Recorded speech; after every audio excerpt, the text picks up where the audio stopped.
जनकपुर गांव खुशियों से भरा हुआ था। दिवाली का दिन था, चारों ओर रोशनी ही रोशनी थी। वहां बाजार खुशियों से भरा हुआ था। मिठाइयों की खुशबू और पटाखों की आवाज गूंज रही थी। और एक तरफ रामू का परिवार, जिसके घर में खाने के लिए भी पैसे नहीं थे।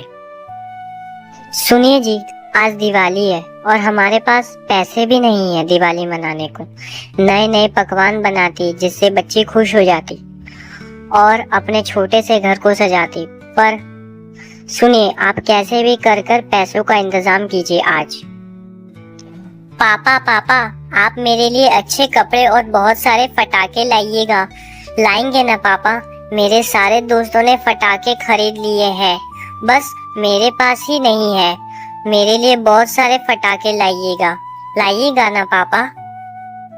हाँ सुमन, तुम चिंता मत करो, मैं आज किसी भी तरह से पैसों का इंतजाम करता हूँ।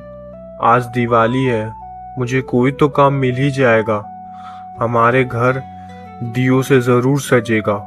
और खुशी बेटा, मैं तुम्हारे लिए बहुत सारे फटाके और नए कपड़े भी लाऊंगा, ठीक है बेटा? रामू अपनी बेटी और अपनी पत्नी को बोल तो देता है कि वो आज पैसों का इंतजाम और नए कपड़े और नए फटाके लाएगा, पर उसको खुद को पता नहीं था कि उसको आज काम मिलेगा कि नहीं। फिर भी वह एक उम्मीद की किरण लेकर निकल जाता है काम की तलाश में। चलते चलते रामू बाजार पहुंच चुका था। वो देखता है कि वहां सब अपने परिवार के साथ खरीदारी कर रहे थे। बस वो ही था उस बाजार में जिसके पास खरीदने के पैसे नहीं थे। उसकी आंखें नम हो चुकी थी। वो भगवान को कोसते हुए कह रहा था, क्यों भगवान, मेरे साथ ही ऐसा क्यों होता है? रामू काम की तलाश में दूसरे गांव पहुंच चुका था, इसी आशा से कि इस गांव में कोई तो उसे काम दे दे, क्योंकि उसके गांव में तो उसे कोई भी काम नहीं दे रहा था। फिर भी वह जाता है और सबसे पूछता है कि उसके पास कोई काम है क्या उनके पास। भाई साहब, आपको मेरे लिए कोई काम होगा क्या? मैं सब काम कर लूंगा, बस मुझे अब भी बहुत पैसों की ज़रूरत है। कृपया करके मुझे अपने काम पर रख लीजिए, मैं सब काम कर सकता हूँ। मुझे आप कोई भी काम दे दीजिए, मैं कर लूँगा। कृपया करके मुझे अपने काम पर रख लीजिए, मुझे पैसों की बहुत ज़रूरत है और आज दिवाली भी है, मुझे पैसे घर पर लेके जाने होंगे। कृपया करके मुझे अपने काम पर रख लीजिए। वो भाई साहब, मेरे पास कोई काम वाम नहीं है आपके पास, चल निकलो यहाँ से। मेरे पास खुद के पास पैसे नहीं है, मैं आपको क्या दूंगा? कोई काम नहीं है मेरे पास। ऐसे ही तो मैं काम कर रहा हूँ, मुझे डिस्टर्ब मत कीजिए। चलो, मेरे पास कोई काम नहीं है। फालतू में पता नहीं कहाँ कहाँ से आ जाते हैं ये लोग काम लेने के लिए। जाओ, कोई काम नहीं है मेरे पास। खुशी बेटा, मैं जा रही हूँ काम ढूंढने के लिए। सिर्फ तुम्हारे पापा ही क्यों काम ढूंढे? ये दिवाली हमारी है। मैं जा रही हूँ काम ढूंढने के लिए, तुम यही रहना, कहीं जाना नहीं, घर के अंदर ही रहना, ठीक है बेटा? नहीं माँ, मैं भी जाऊंगी आपके साथ। ये दिवाली मेरी भी है, मैं घर पे नहीं रहूंगी, मैं भी आपके साथ काम करने के लिए आऊंगी। देखना माँ, ये दिवाली मैं बहुत अच्छे से मनाऊंगी, हम सब साथ में मनाएंगे। चलो माँ, हमें देर हो जाएगी। ठीक है बेटा, पर तुम मेरे साथ ज्यादा काम मत करना और ना ज्यादा शैतानी करना। अब हम दोनों जाकर किसी के घर काम ढूंढते हैं और तुम मेरे साथ ही रहना, क्योंकि आज दिवाली है और आज बहुत भीड़। तुम मेरे साथ ही रहना, ठीक है बेटा? और कहीं मुझसे दूर मत जाना। फिर सुमन और खुशी निकल पड़ते हैं काम ढूंढने के लिए। उन्हें लगता है कि यह दिवाली सिर्फ उनकी पते की नहीं है। वो दोनों अपने पापा का बोझ कम करने के लिए काम ढूंढते हैं और वो निकल जाते हैं काम की तलाश में। फिर सुमन और खुशी चलते चलते एक जगह पहुंच जाते हैं और देखते हैं कि एक बहुत बड़े आलीशान बंगले के बाहर एक आदमी कुछ सोच में डूबा था। तो सुमन और खुशी उसके पास जाते हैं काम के लिए कि उनके पास हमारे लिए कोई काम है कि नहीं। भाई साहब, आपके पास हमारे लिए कोई काम होगा? कृपया करके हमें कोई काम दे दे। हमें पैसों की सख्त जरूरत है क्योंकि आज दिवाली है और हमारे पास पैसे भी नहीं है दिवाली मनाने को। कृपया हमें कोई काम दे दे। अरे बहन जी, आपने तो मेरा सारा टेंशन हल्का कर दिया। मैं भी यही सोच रहा था कि मेरे घर की साफ सफाई कौन करेगा, क्योंकि मेरे यहाँ जो काम करने वाली बाई आती है वो आधे दिन छुट्टी पर रहती है और आज भी वो नहीं आई। तुम्हें घर की साफ सफाई करनी है और बाहर की, और तुम्हें घर को सजाना है।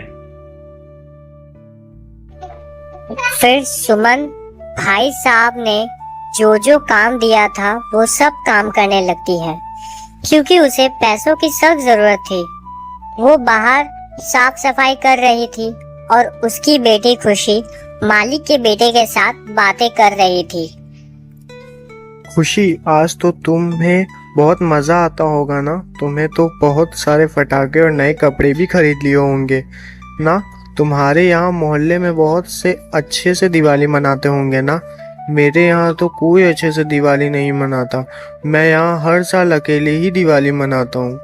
वैसे तुम कहाँ रहती हो? नहीं नहीं प्रलव, मैंने तो अभी कुछ भी नहीं खरीदा, ना ही कपड़े ना ही पटाखे। हाँ, वैसे हमारे मोहल्ले में बहुत धूमधाम से दिवाली मनाते हैं लोग, पर मैं इतने अच्छे से दिवाली नहीं मनाती। और वैसे मैं जनकपुर गांव में रहती हूँ, इस गांव से थोड़ा सा पहले है। भाई साहब, मैंने आपका सारा काम कर दिया है। घर भी सजा दिया है और बाहर की भी साफ सफाई कर दी है और दिए भी ये सब सजा दिए हैं। अब मुझे आप थोड़े से पैसे दे दो तो मैं अपने घर को भी थोड़ा सजा दूं। अगर आप दे दो तो मैं चल जाऊं अभी मैं। हाँ हाँ बहन जी, आपने तो मेरा सारा काम हल्का कर दिया। धन्यवाद आपका कि आपने मेरा घर सजाया, आपने मेरे घर का सारा काम कर दिया। धन्यवाद। मैं ज़रूर आपको पैसे दूंगा और ज़्यादा पैसे दूंगा क्योंकि आपने मेरा सारा काम कर दिया है। ये लीजिए, मैं आपको थोड़े पैसे देता हूँ, इससे आपकी दिवाली अच्छे से मन जाएगी। सुमन अपना घर सजा ही रही थी दियों से, तभी सुमन देखती है कि जहाँ वो सुबह काम कर रही थी वही भाई साहब और उसका बेटा सामने से चलकर आ रहे थे। क्या हुआ भाई साहब, आप हमारे घर पर आए? आपको क्या काम अच्छा नहीं लगा क्या, या कुछ गड़बड़ हो गई है क्या? अगर कुछ भी गड़बड़। अरे बहन जी, आप चिंता मत कीजिए, कोई भी गड़बड़ नहीं हुई है और आपका काम मुझे बहुत पसंद आया। मैं तो बस अपने बेटे के साथ आपके यहाँ दिवाली मनाना चाहता था क्योंकि मेरी पत्नी नहीं है और मेरा बेटा हर साल कभी भी अच्छे से दिवाली नहीं मना पाता, इसलिए वो आज आपके साथ दिवाली मनाएगा। इसलिए मैं और मेरा बेटा यहाँ पर आए हैं आपके साथ दिवाली मनाने के लिए। हाँ हाँ, क्यों नहीं भाई साहब, ये तो मेरे लिए खुशी की बात होगी कि आप हमारे साथ, ऐसे लोगों के साथ आप दिवाली मनाएंगे। मेरे लिए बहुत खुशी की बात है। जरूर आप मेरे साथ दिवाली मना सकते हैं। खुशी और प्रलव दोनों पटाखे फोड़ रहे थे और सुमन और भाई साहब दोनों खड़े थे। तभी देखते हैं कि पीछे से रामू आ रहा था। सुमन, मुझे माफ़ कर देना, मैं आज पैसों का इंतज़ाम नहीं कर पाया। मैं खुशी बेटे को क्या कहूँगा कि मैं उसके लिए नए कपड़े और पटाखे नहीं लाया। और सुमन, ये हमारे घर के सामने ये दोनों कौन है? ये कौन आया है हमारे यहाँ पर? अरे शांत शांत, आपको टेंशन लेने की कोई जरूरत नहीं है। मैं आज सुबह इनके यहाँ पर ही काम करने गई थी। जब आप काम ढूंढने के लिए बाहर गए थे तभी मैं इनके यहाँ काम करने गई थी और ये बहुत अच्छे इंसान है। फिर वो लोग सब धूमधाम से दिवाली मनाने लगते हैं। तो कहते हैं ना दोस्तों, दिवाली धन से नहीं खुशियों से आती है। जब आप दूसरों के जीवन में खुशियाँ बांटते हैं तभी असली दिवाली कहते हैं।